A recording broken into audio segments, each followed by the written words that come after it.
And we're back. 5 o'clock is the time. Our top stories at this hour. An East Bay community is reeling after a Walnut Creek mother murders her teenage son, then turns the gun on herself.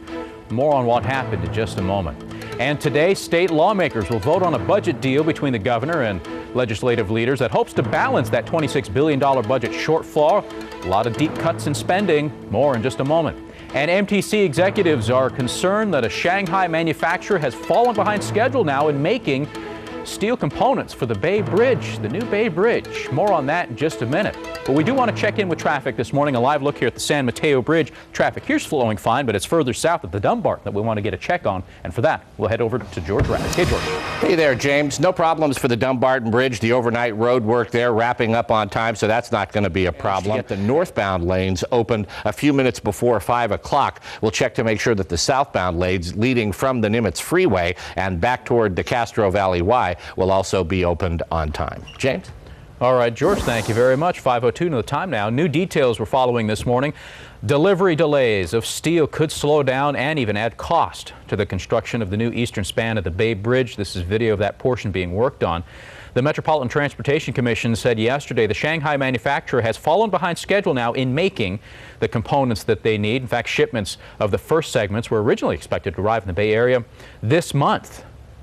But that's not going to happen until like September, they're talking about now. Several members of the MTC, in fact, will be traveling to Shanghai here in the near future to discuss the situation, see if they can't move the project along any sooner. The steel delay won't affect the scheduled closure, though, of the Bay Bridge over Labor Day weekend, when workers will remove a 300-foot section of the existing span and roll in a new piece there. The new eastern span currently scheduled to open in the year 2013. All right, also this morning we're following the latest with BART. Kron 4 has learned that all sides now have agreed to keep talking until a week from today. So no strike, at least for the next week. At that point, though, they could extend talks again, though that at this we're hearing is unlikely. The latest on the negotiations are that the unions say they have a plan that could save BART $760 million. BART said those figures aren't even close to reality. Now, for the first time, both sides are presenting how they got those numbers to a state mediator, and we'll see if any sort of resolution comes out of that. Meanwhile, BART has also said they might have to lay off staff if contract talks between the union and management continue to stall. The transit agency is seeking wage and benefit concessions to help close a projected $310 million deficit over the next 4 years. And the days of having to ride that Air BART bus from the Oakland Coliseum to the Oakland Airport may actually be a thing of the past here fairly soon. The MTC voted to give BART the final $140 million that it needed to break ground on the new Oakland Airport Connector project. BART has already started the bidding process, and the bids are due by September, we understand. They're expected to break ground on the project early next year. The project's overall price tag, $550 million. Final completion date expected sometime in the year 2013, the same time that the new Bay Bridge span is expected to be finished too. Now to another developing story out of San Francisco this morning. We're at the scene of a warehouse fire in South San Francisco. We've got live pictures, I believe, to bring you this morning.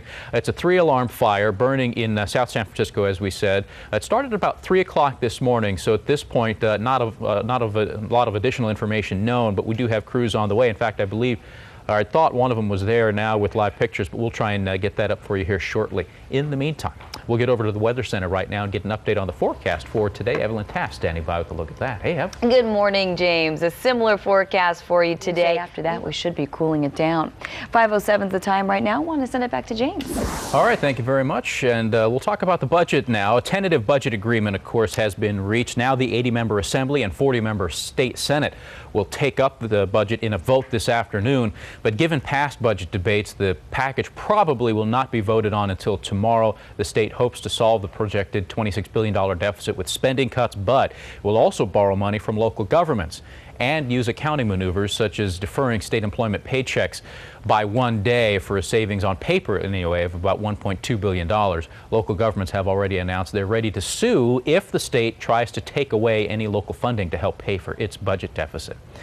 Meanwhile, one possible sticking point now for the budget, Governor Schwarzenegger's plan to trim California's inmate population by 27,000 for a savings of about $1.2 billion. The plan is included in the budget deal. It was reached this week, but leaders from both parties said that yesterday they will delay that discussion until August, so they're not going to debate that portion of it today. before the vote. Republicans, of course, object to releasing inmates before they complete their full sentences, but the move to delay that debate frees up, of course, Republicans to support the deal that's on the table, and then they'll take up that issue in August. All right, we also have the latest this morning, the developing story out of Walnut Creek. A 16-year-old boy there, Adam Williams, is dead after an apparent murder-suicide. Authorities say his mother, Judith Williams, was upset over financial and custody issues with the teen's father. They say she shot and killed her son, then shot herself last Friday at Mount Diablo State Park. A park ranger found the bodies. The mother left a suicide note at her home. The gun used in the shootings was registered to the mother, but investigators are still trying to find out when she bought it. In the meantime, the friends of Adam Williams have set up a Facebook page here, a memorial to him where his classmates and friends and family can leave their thoughts, their pictures, videos, that sort of thing. He was a sophomore at Los Lomas High School. The principal, in fact, tells Kron News that Adam was a smart student and had a lot of friends. He was also on the track team there. Neighbors, I should say, said that the mother and son kept to themselves. Judith's landlord, in fact, says Williams hated her ex-husband and that she was jealous of his relationship with their son. So we'll be following more on this story as it develops. Incidentally, there is a memorial, a public memorial service for Adam. It's been set up for tomorrow. It starts, as you see there on your screen, at 1 p.m.